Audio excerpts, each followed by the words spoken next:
to deny people a right. We're here to fix a wrong. They said it was over. Is it over? We're seeing something unprecedented in our island's history. We're putting aside our personal feelings about politics, our preference for a given political status, our differences in our place of birth, different languages, our differences in many ways, just to unite behind a single cause of Chamorro self-determination.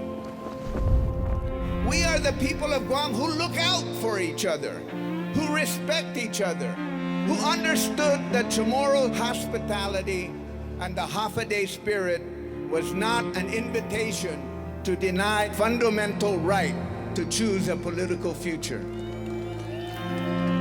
We are not dividers. We are uniters.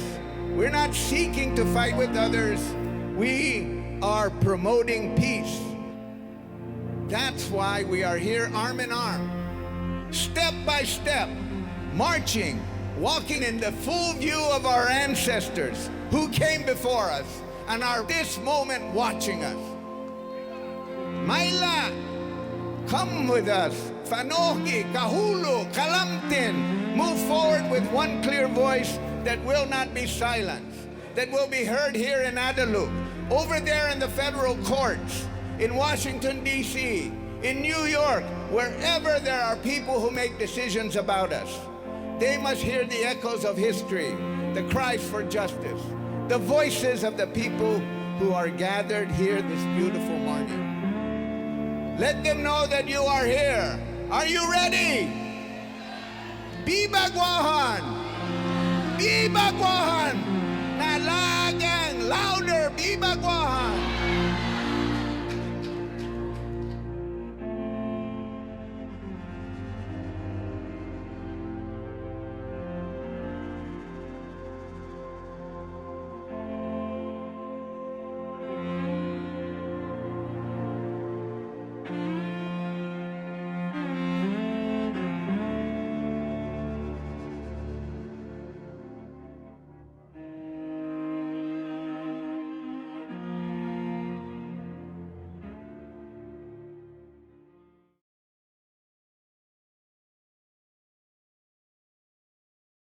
I kind of wanted to start similarly to Dr. Bavacqua by noting that this is not something that just began. We are continuing a very long history of resistance to colonization. At every point in our history where we were colonized, our people actively resisted and engaged in petitions, engaged in actual physical resistance, engaged in education, to point out that the status that we have been given since we've become a colony is inferior and does not give us the equal rights or any rights that we deserve. And so I had this realization too when I joined a group of Chamorros who traveled to the United Nations in 2017. I had gone to the UN 10 years prior, and then we sent a huge delegation in 2017. We joined then Governor Eddie Calvo, and largely our goal was to request a UN visiting mission. And I was on the bus actually with Director Melvin Juan Pat Borja, and I said, you know, people fundraised to send us here just like they did in 1936 for F.B. Leon Guerrero and B.J. Berdalio. And it really hit me that these movements have, and our people's willingness to give financially, to give in every way we possibly can, to not just voice our concerns here, but to take them to Washington, D.C., to take them to New York, is something that is that old. And so we need to remember that those of us who are standing before you talking today only echo concerns of our predecessors. The Commission on Decolonization, who organized this event and has worked so hard to use the funding that we finally received for an education campaign from the Department of Interior to ensure that our people get proper education, really follows in the footsteps of many previous commissions that were established to address Guam's inferior political status. The first one, the first official commission was the Political Status Commission, which the 12th Guam Legislature established in 1973 to provide information to the general public about the legal and political status of Guam with the United States. The commission looked closely at economic, social, and cultural factors that were impacted by Guam's political status and relationship with the U.S. And what they found is that the community needed a vibrant educational campaign and more information about exactly what it means to be an unincorporated territory. And so really now, fast forward nearly 50 years later, and we are having the same conversation, and we still have the exact same needs in our community. And so firstly, that need is, let's understand what our political status actually is. By definition, Guam is an unincorporated territory, and when I was a teacher, I always explained very simply, this means we belong to, but we are not a part of the United States. And I think our previous panel illustrated all the examples of how we are reminded of that on a daily basis. But we also need to understand what that means for us in terms of our sovereignty, our ability to voice concern and to make actual changes towards our current political situation and our political future. After the Spanish-American War in 1898, control of Spanish colonies such as Guam, the Philippines, and Puerto Rico were transferred to the United States via the Treaty of Paris. The taking of these overseas colonies led to nationwide conversations on the question of, does the Constitution follow the flag?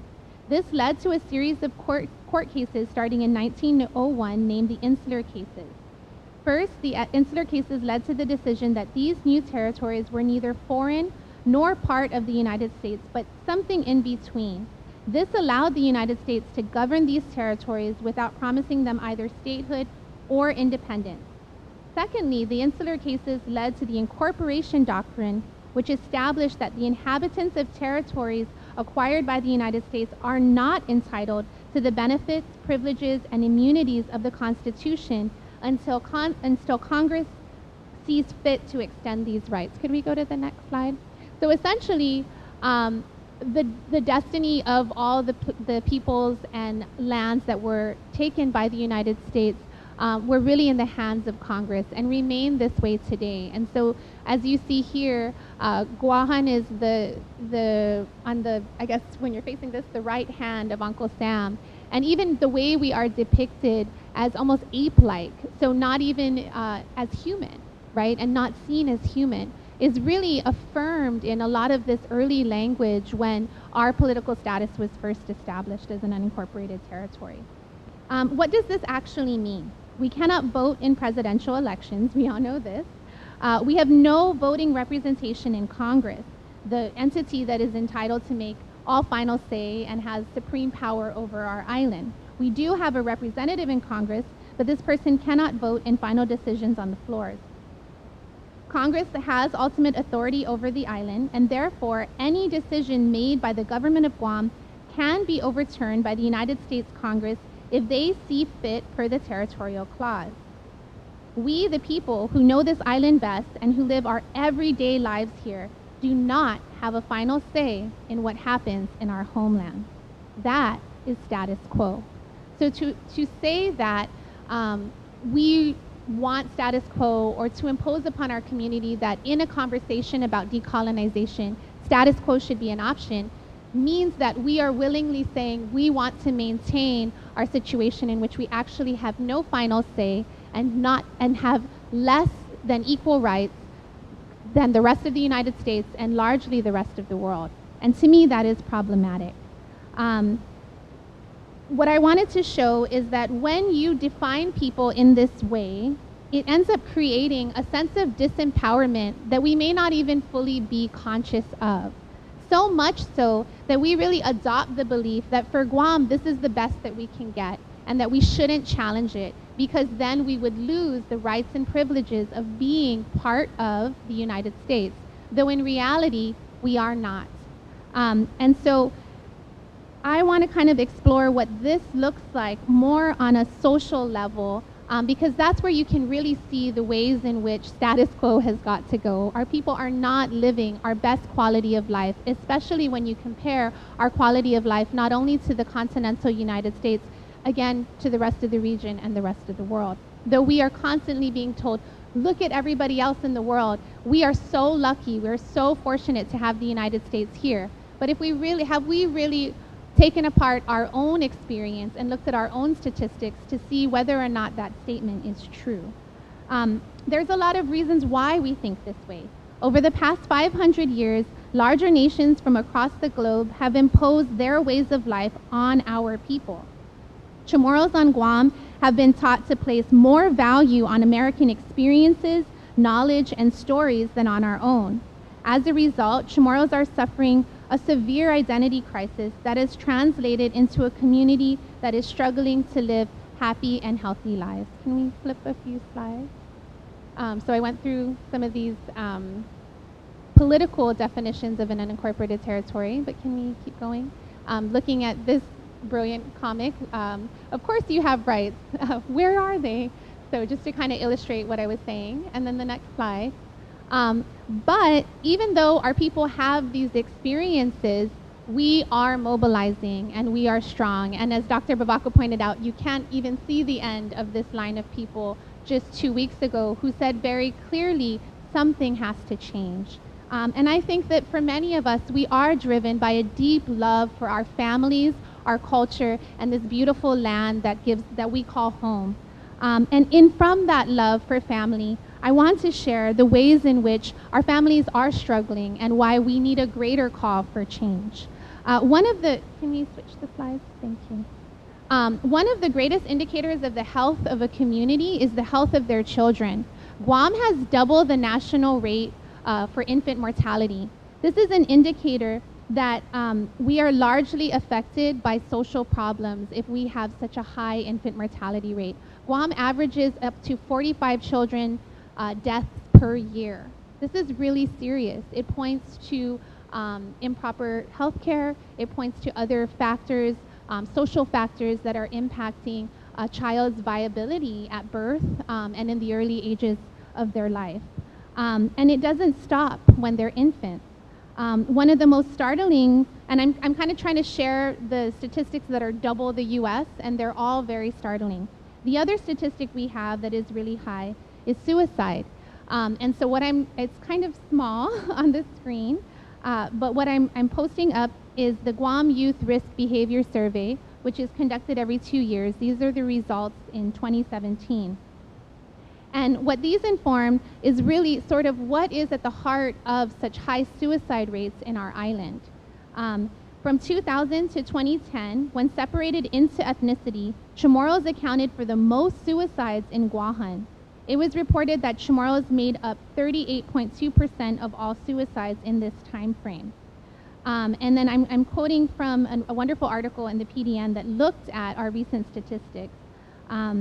Suicide remains a major mental and public health problem on Guahan. Of the leading causes of death on Guahan, suicide is the 5th highest. Death by suicide among males in Guam is nearly 4 times higher than females. In 2017, the youngest suicide was 11 years old. The oldest was 78 years old. Suicide is highest among those aged 30 to 39. We can imagine the economic and social pressures on this age group. In 2017, suicide was actually highest among Chukis and other Asians. So even people who are immigrating into our island community are experiencing the social ills of this unincorporated territory status. Data from the Guam Youth Risk Behavior Survey helps us to understand this sobering picture. According to epidemiologist Dr. Annette David, symptoms of depression are higher amongst our youth than U.S. youth, and the proportion of our youth who think about suicide, make a plan about suicide, and actually attempt it is much higher than the U.S. Another expert in this area in our community is Barbara Beneventi, who really has dedicated her life and her career, though now she is retired, to learning about and teaching about effective suicide prevention strategies for the island. She says, when the military decides to hold on to land that isn't theirs, that they won't return to the original landowners, when they're setting up a surface danger zone to stop fishermen over a 2-mile range, you're killing off what fishermen catch to sustain their families. You're destroying the future. Being displaced from your land and your traditional practices of sustainability and providing for your families broadens these disconnections, Beneventi continued. How can that not impact your mental health? And so what she says is actually knowledge throughout the world. There is a direct correlation with disempowerment and displacement from your lands and issues with mental health and even physical health. And I wanted to just give you these numbers very specifically.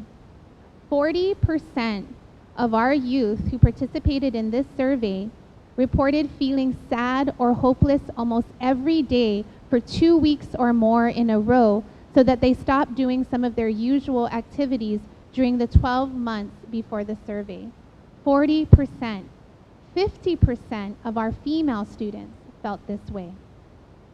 26% made a plan to commit suicide. 20% attempted suicide. And 5 actually committed suicide and suffered injuries but survived. These are children from middle to high school in our Guam public schools.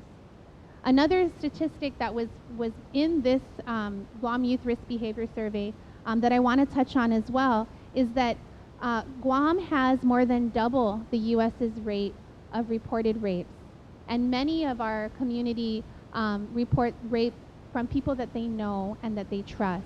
And those who have studied women and gender issues and issues of mental health and sexual violence know that rape particularly, sexual violence particularly, is connected with a feeling of disempowerment and a desire for control. It is not just a sexual dysfunction. And it's evident in these statistics. In fact, one of the quotes I like to refer to is when former Senator, Speaker, and Chief Justice B.J. Berdalio had talked about sitting on Guam's War Claims Review Commission and hearing the stories of young men who had talked to, or older men who, when they were young men or boys, had seen their mothers or their sisters be raped during the war and were weeping and sharing their experiences. He realized for the first time why all the cases of incest and sexual violence that he had seen in the courtroom may have occurred because of this historical trauma and the lack of mental health resources in our community, public health resources in our community to truly address what I think is an epidemic if our rates are so high. We are living in a community where particularly our young people don't feel loved, valued, or safe. Can we change the slide to something good? But they have very clear messages. Be strong, Chamorro. Respect our island and our people. These are our young people at the Respect the Chamorro People rally that was held 2 years ago when the Ninth Circuit had first ruled in favor, not the Ninth Circuit, I'm sorry, when our district court had first ruled in favor of Davis in the Davis case. These were the signs they held that day. Next slide, please. I also want to show Guahan's child abuse rates in comparison to the rest of the U.S. We are at the very far right of that table.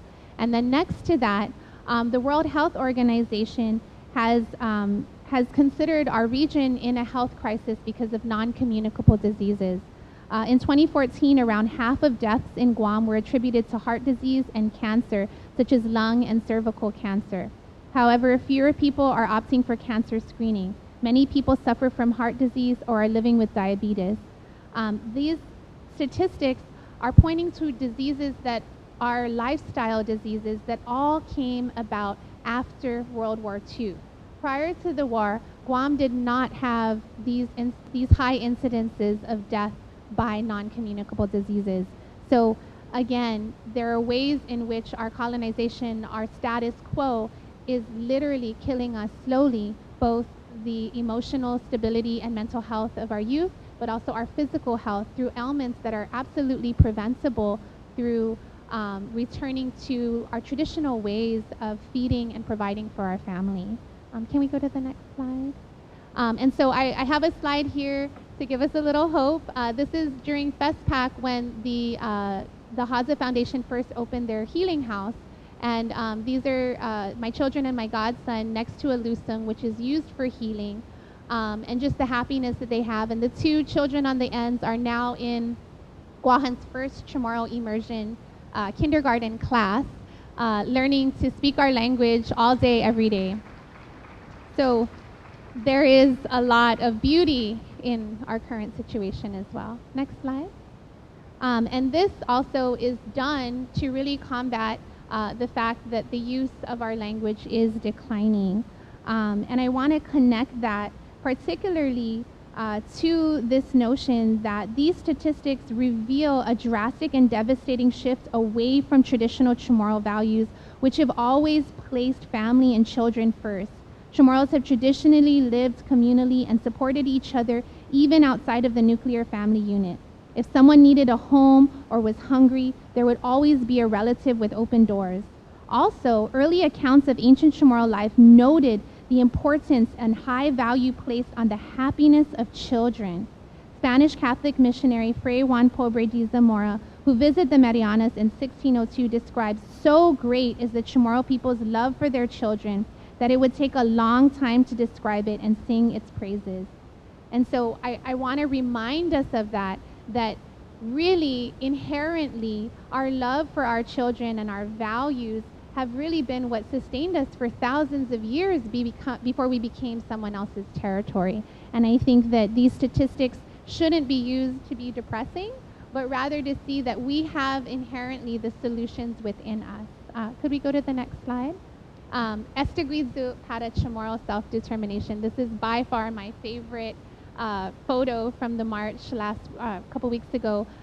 That says, "I am here for Chamorro self-determination." It's all in our language, and it says so much about what the solution really is. Next slide, please.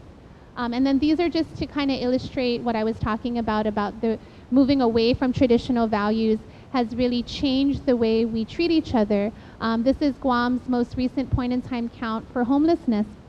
And I just wanted to show the high number of those under 18 who are living unsheltered. 294 out of 854 people without homes are under the age of 18, and 109 are from the ages of 0 to 5 years old. Next slide, please.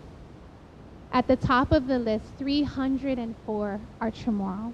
So this again tells you what is happening in the current situation in our status quo. Okay, next slide.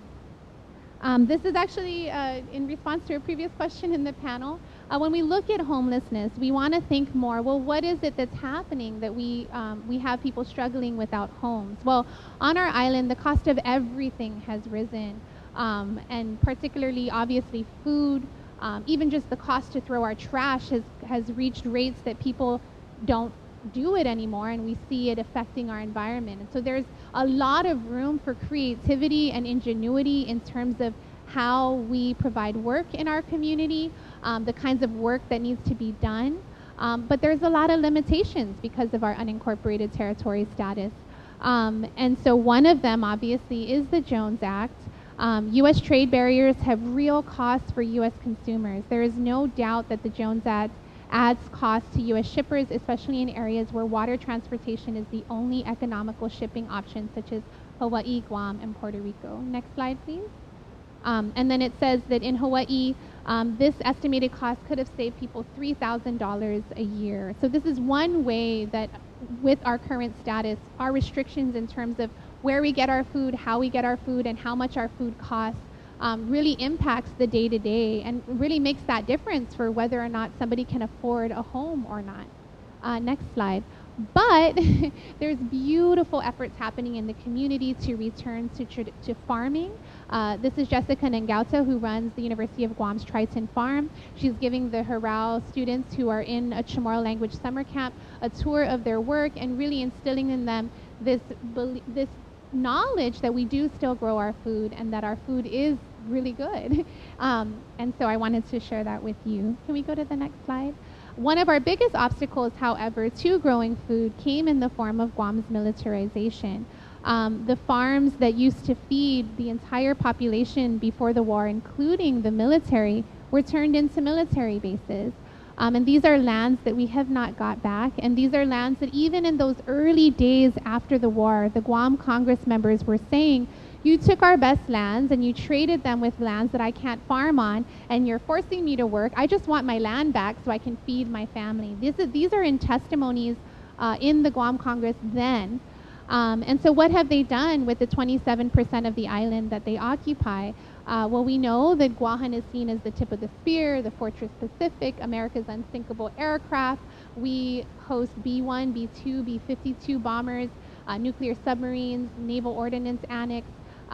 We are part of the largest testing and training range in the world. The entire Marianas, the air and ocean space that surrounds us, makes the largest military training range in the world, and we have no knowledge of what happens when underwater explosives are going off. We have no knowledge of the kinds of chemicals that are dumped into our lands and oceans. We have no knowledge of the extent to which this training is affecting not just the health of our physical land and waters that surround us that still do give us food for those of us that fish and eat fish, but also to our physical bodies. And we can return back to the leading causes of death and see the high connection between really high cancer rates in our island and a really high prevalence of military testing and training. The places in our island that have the highest cancer rates are in Jigo and Santa Rita, the villages that border our largest military bases. So just some food for thought about the status quo. Next slide. As an unincorporated territorial possession in the Western Pacific, Guam is not part of that motherland, but is an integral part of the strategy of its military complex. As the Commander-in-Chief of the U.S. Armed Forces, who will the President listen to first? The people of Guam or the brass from the Pentagon? Is there any doubt that the legal eagles roosting in the Pentagon will exert their collective legal acumen to justify and rationalize the military's hegemony over this territorial possession and its strategic location, and on which so many military hardware is strategically deployed? This is from Kin Perez, who worked for a long time for Congresswoman Berdalio. And then finally, the story of militarization on Guam is inseparable from the story of colonization. And I wanted to bring this up because so much of our obstacle to decolonization is this belief that Guam cannot be separated from the military, or that Guam cannot demand more for hosting such a large military presence. No other place in the U.S. hosts such a large military presence where 27% of their land is used for this sole purpose, and where they have no say in what is happening to their environment and are banned from information about what's happening in their environment. Can we go to the next slide?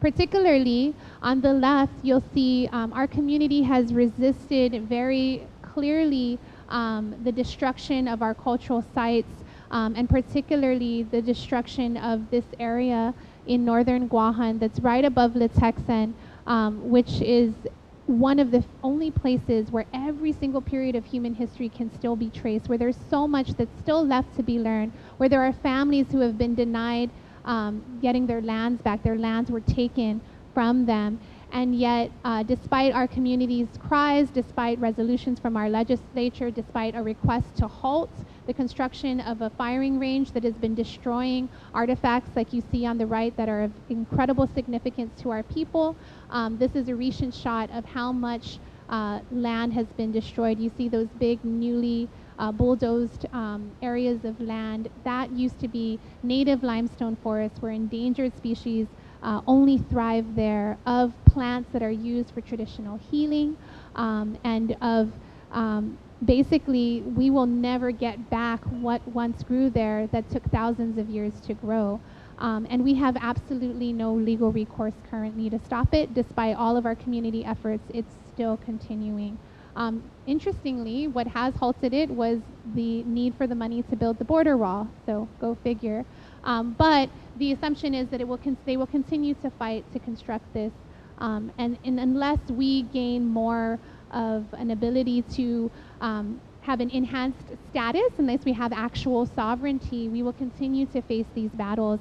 And I think the point of this presentation is that when will enough be enough? When will there be so much loss that we're looking back saying, hey, what's going to happen now? What are we going to do? Because I think what I've shared today is that I think we've really lost enough to where we have no choice but to fight to gain back our rights and our sovereignty and our voice. And so the next slide is a beautiful photo, I think, of Maria Hernandez, who's a descendant of Benigno Leon Guerrero Flores, her great-grandfather, who was an original landowner at Litexan, and her baby. And in this shot, they actually blocked off access to Anderson Air Force Base with a group of really brave young people from Guahan, and saying, you know, if you're blocking access to our sacred space of Litexan, then we are going to let you feel what that's like to block access to this space. And I thought that was a really powerful move that our young people took. The next slide, please. And finally, I love this image because it shows sort of the multi-generational movement that has continued all these decades, and a very clear message that we are not your tip of the spear, the tip of your spear. We are so much more. We don't have to be any of these statistics. We don't have to be unincorporated. We don't have to be told constantly that we are less. We are not apes being balanced by the hands of some benevolent uncle. We are an empowered, beautiful, strong people. And that is also something that I think we need to remember as we listen to the stories today of others who are empowered and strong and have achieved much more in your homelands that we hope to learn from. So can I have the last slide? This was at the closing ceremony for FESPAC, Decolonize Oceania, Free Guahan.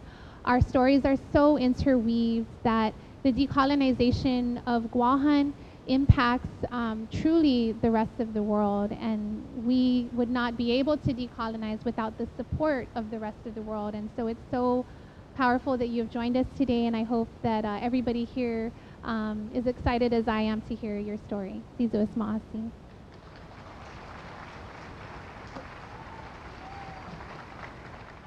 Let us welcome Lieutenant Governor Roush.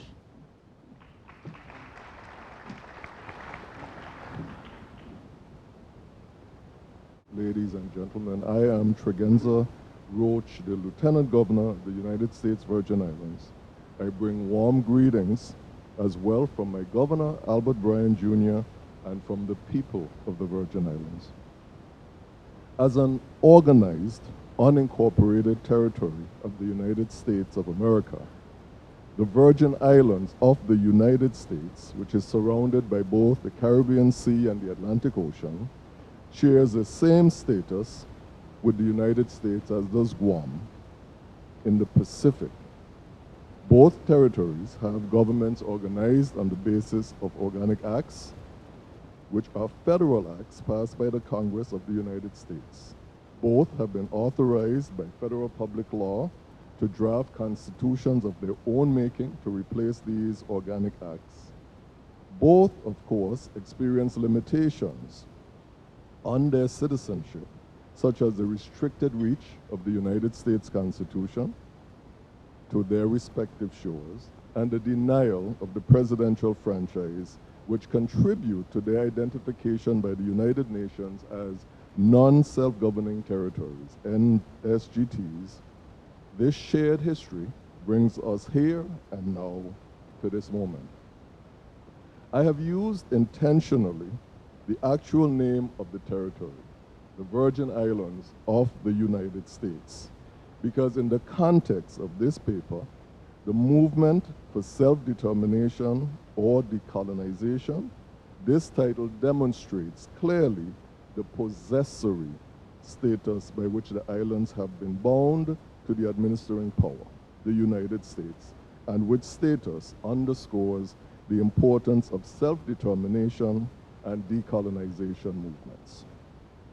In truth, it can be said that the relationship of the Virgin Islanders with the United States has been colored with these concerns from the very outset of the sale of the islands by the Kingdom of Denmark in 1917. After 245 years of Danish rule, it should be clear to see why the sale in the 20th century of these islands, populated largely by African people who did not have a voice in the determination of their future, would raise the sordid specter of colonialism in the modern era. After the sale, It was not until 1932 that the United States concluded a series of acts to bestow citizenship upon the inhabitants of the islands. Those who lived in the territory at this time were essentially stateless, having neither the citizenship of the United States nor that of Denmark. And they experienced a period of military rule that was harsh, based on the descriptions of those persons whose written memories have become a part of the historical record of that time. The executive order effecting a transfer to civilian rule was signed by President Herbert Hoover and ended 14 years of a military government. It is important to begin here because the military government represented a period of oppression for the inhabitants of the Virgin Islands, and the record is replete with references to islanders' experience and the first contact with the distinctive brand of American racism. The record is also replete with accounts of the struggle for the freedom of the press and for other civil liberties. To chart the growth in self-government from this time, it is now necessary to take note of a series of milestones. A hallmark of civilian rule is the Organic Act of 1936, which granted some powers of government to those living in the territory. While this is a federal act, it is significant to note that it came about as a result of much advocacy and agitation of Virgin Islanders, both those living in the territory and those living in the U.S. mainland. Of particular note is the fact that this act prohibited property or income qualifications for voting. This opening up of the franchise, which had from Danish time been limited to white male landowners, set the framework for a politically active population ready to assert their rights and responsibilities as citizens. It is important also to reference that many revisions of the Organic Act, the Elective Governor Act of 1968, which gave the citizens of the territory the authority to elect their own governor, beginning with the election of November 1970, thereby ending the practice of the presidential appointments of the territory's governors. Also significant is the Congressional Delegate Act of 1972, which on April 10th of that year provided that both the Virgin Islands and Guam should each be provided a non-voting delegate to the United States House of Representatives. I want to emphasize that prior to the passage of this act, Virgin Islanders acted on their belief that they were entitled to representation before the Congress and had elected in both 1968 and 1970 a delegate to represent them before the Congress. Similarly, in 1965 and 1972, the people of the Virgin Islands, without waiting for any federal approval or authorization, held constitutional conventions and drafted constitutions setting forth their concerns to Congress. These actions significantly preceded the Constitutional Authorization Act of 1976, which resulted from the submission of a bill in 1974 by our delegate, Ron DeLugo, a bill which led to this federal act authorizing the Virgin Islands and Guam to organize governments pursuant to constitutions which they would author.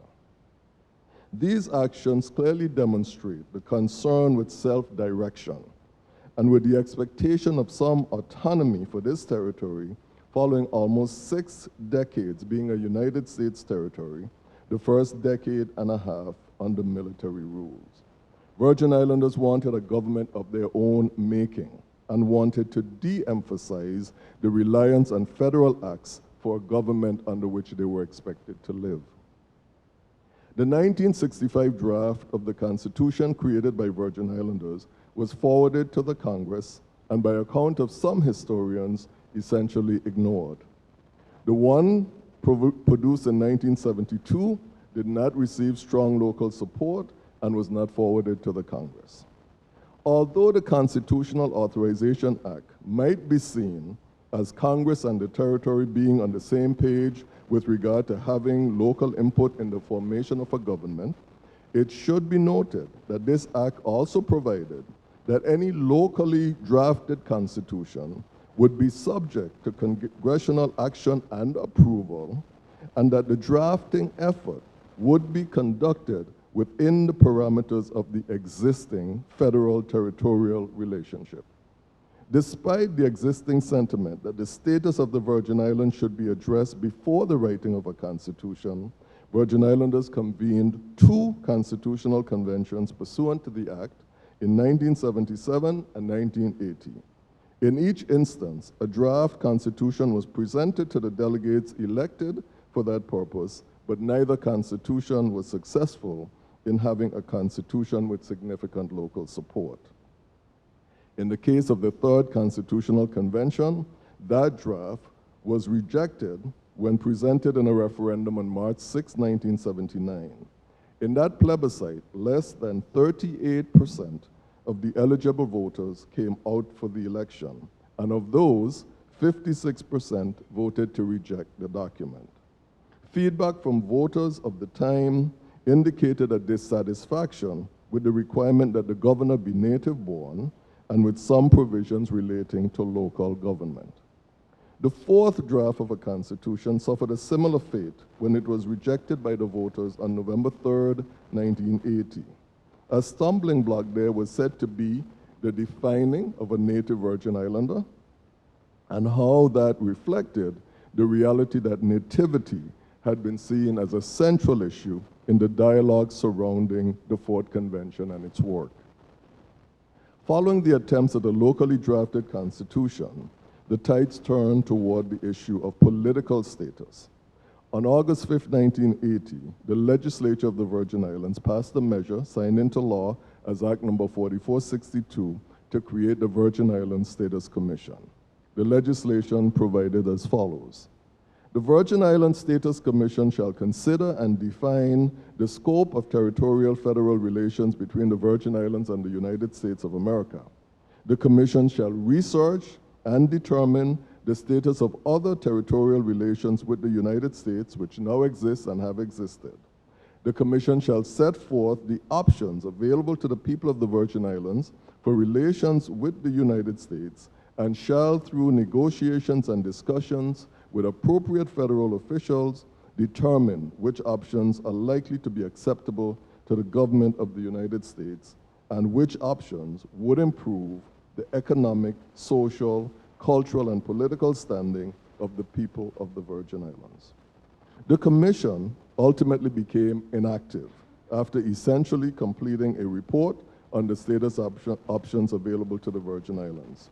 Because of the earlier work on a local constitution and the varied political machinations centered around status considerations, the question of whether the federal-territorial relationship should first be defined and then a constitution to suit whatever status choice was made continued to dominate the dialogue.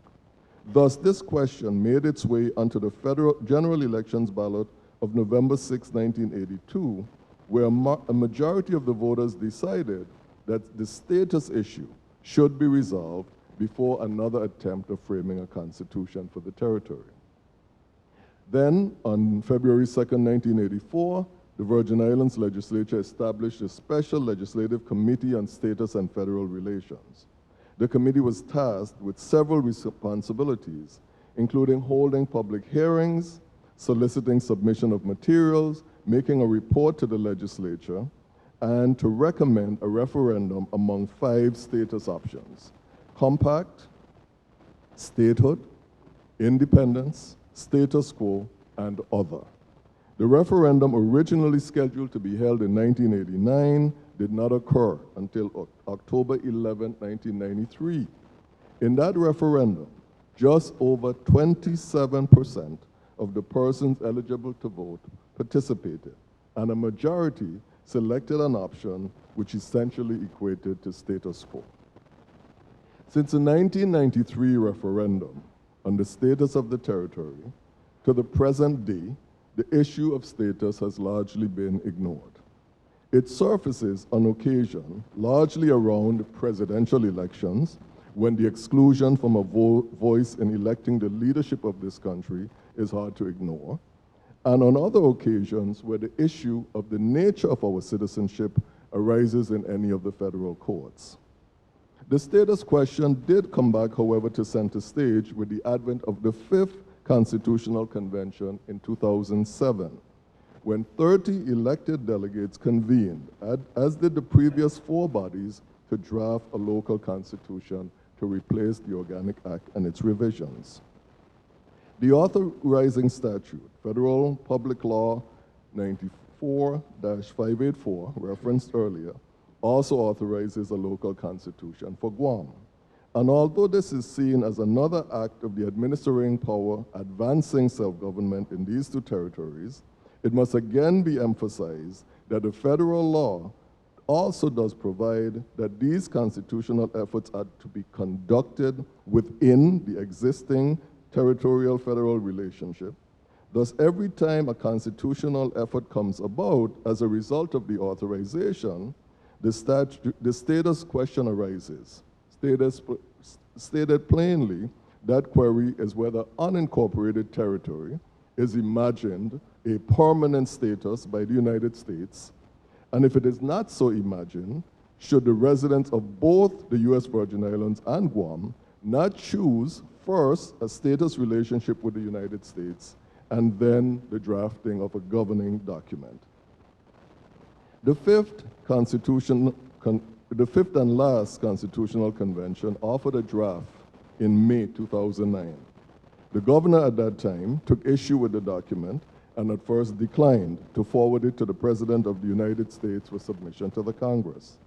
Eventually, he did forward the draft to Congress, to President Barack Obama. The Congress objected to the document on 2 primary grounds. First, it did not expressly recognize the sovereignty of the United States. And second, that it provided beneficial treatment, in this case, preferential tax treatment to persons based on their ancestry or place of birth. The document was returned to the convention, and it was urged to reconvene in order to address the concerns raised. It did reconvene pursuant to local law, but no action was taken on the document by the deadline imposed. And so that draft essentially suffered the same fate as well as the others preceding it. When the election was held for delegates to the Fifth Constitutional Convention on June 12, 2007, slightly more than 20% of those eligible to vote actually participated in the vote. At no time in elections related to status questions or constitutional matters has there been participation in higher percentages than in the 30s. As we engage in this work in these territories, it is essential that we consider the question of why there appears to be so little public interest in these issues, and particularly when a government such as ours has committed to bringing the status issue to the public in a referendum somewhere between now and 2022. Because of this, I wanted to share with you our concerns going forward, because I believe that some of our concerns will resonate with you as you pursue a similar undertaking. I do not assume that there is disinterest in your issue as well, for I know that there are mounting concerns about the militarization of your island, with as much as 1/3 of it being occupied by the US military. Our nearest comparison would be the island of St. John, where 3/5 of the island is controlled by the United States National Park Service. A consequence of this control is the removal of valuable land from local taxation, with the remaining land being extremely costly for our people, both in the value of the land and the attendant property taxes. Yet the connection with the United States is strong and compelling, one complicated by a variety of factors, including its role in our defense and in the protection of our borders, access to the mainland for purposes of higher education for our children, employment opportunities for ourselves and access to superior health care than we have on our shores, and the support of our local government by categorical grants and other forms of aid from the federal government. Yet at the same time, we often compare ourselves with those in the neighboring islands who have become independent countries and who have the ability to make local decisions about land use and ownership. Throughout the Constitution project, there was a sentiment that native Virgin Islanders should be entitled to special recognition because they represent the ones who were colonized, who did not have the opportunity to define and determine their destiny as a people and as a self-governed entity. That position clearly is not shared by all. An opposing sentiment is raised by large numbers of people from the Eastern Caribbean and the United States mainland who have had family and relations in the territory for 4 and 5 decades and more. It is echoed as well by United States citizens who trumpet their rights under the United States Constitution and controlling federal law. Despite opposition to the idea of special treatment for the persons who identify as native and who can trace their presence in the territory back to Danish times and to the acquisition by the United States, it is an important issue which demonstrates the question of identity, which confronts a place as it wrestles with the idea of self-determination and self-government. The issue will not go away for a place which has witnessed tremendous demographic and political change dating largely to the decades of the 1960s. Looking to the latest 2010 census data, for example, we learned that our population is just about 70% native-born, with the remainder coming from the Eastern Caribbean islands, the Greater Antillean Islands, several of the countries of North and South America, several European countries, several nations of the Middle East, Israel, Palestine, African nations, and others. Second is the challenge of public education about the United Nations decolonization imperative. In its efforts to address the eradication of colonialism, the United Nations has provided in Resolution 1541 guidance by which this body would evaluate any movement by a non-self-governing territory to the path of being fully self-governing. The resolution provides that a non-self-governing territory, such as the Virgin Islands of the United States and Guam, can be said to have reached the full measure of self-government by 1, emergence as a sovereign independent state, free association with an independent state, and I want to underscore that because in the UN language, it does not say free association with the United States, free association with an independent state, and 3, integration with an independent state. As we undertake the initiatives directed towards self-government and self-determination as envisioned by the United Nations, we would welcome the presence of the UN as an objective and credible voice regarding the decolonization process, which extends not just to land, but to mind and body. We would also welcome their financial and other resources which can serve to advance the dialogue. Such a presence and interest by the United Nations would elevate the conversation from one of bickering between residents who see the question differently and elevate it to the level of sophistication and interest these questions deserve. Secondly, the presence of the United Nations or any committee would lead to a greater understanding of these territories and to the realizations of the vast differences that exist between the 17 non-self-governing territories and why the resolution of the self-determination question requires a separate, independent, and distinct path for each. The administering powers must also recognize their responsibility to support self-determination efforts in these territories. I have joined representatives from other NGSTs in addressing the United Nations Decolonization Committee on now 4 separate occasions on the status of self-determination efforts in my home. In several of these instances, the administering authorities, namely the United States, France, and the United Kingdom, have not even addressed the body with regard to the state of affairs in the territories administered by each respectively. The posture suggests a disinterest in the entire process and belies the importance of the decolonization agenda in these times. I must remind that we are now in the 3rd decade of a process which the United Nations expected to be concluded in one. I would like to close this presentation by thanking the people, both in your territory and mine, who have attempted to advance the work of self-determination regardless of disinterest and, in some cases, resistance and oppression and opposition. History will treat you kindly for speaking out where others remain voiceless and for using your lives to speak of justice in a time when it is so rare a commodity. I wish to thank the organizers of this conference for the invitation to participate and to share relevant information about my home and people. I hope to contribute to the conversation in Guam as we both endeavor to bring the best possible outcomes for the people and places we hold dear.